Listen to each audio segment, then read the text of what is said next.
Aurora City Councilwoman Danielle Jurinsky has failed in her effort to recall 18th Judicial District Attorney Amy Padden. Not only did Jurinsky not submit the number of signatures required to put a recall measure on the November ballot, no signatures were submitted. Jurinsky, a conservative, was upset because she feels that DA Padden, a Democrat, has been soft on crime. One of the examples she cited was the case of Solomon Gilligan, who was accused of trying to kidnap an elementary school student last year. Now, those charges were dropped back in August because Galligan was found mentally unfit to stand trial and unrestorable, sparking frustration from many. Today, I asked Padden about that case and the motivations around this failed recall effort. District Attorney Padden, let's talk about this recall effort that failed. Do you believe that this was purely political? I do. There was really no serious effort put into this recall. The recall committee raised a little over $1,000.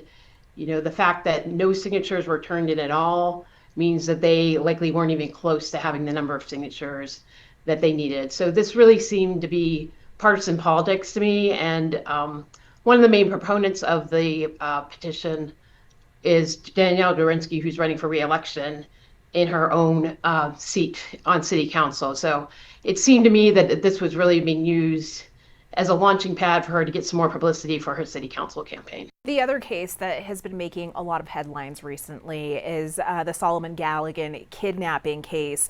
The charges in that case had to be dropped because of the state's new competency law. Do you support making changes to that law? Absolutely. And I support making changes to that law even before Solomon Gilligan's case came to light.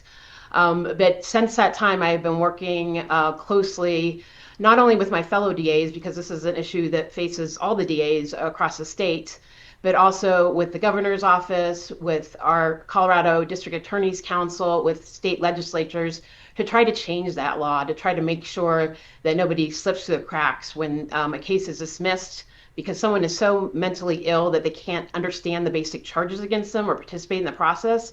When someone has that degree of mental illness, we really need to make sure they're not being released to the streets, that they're getting the resources that we need. And I'm hopeful that we're going to have a legislative fix for that in the next session.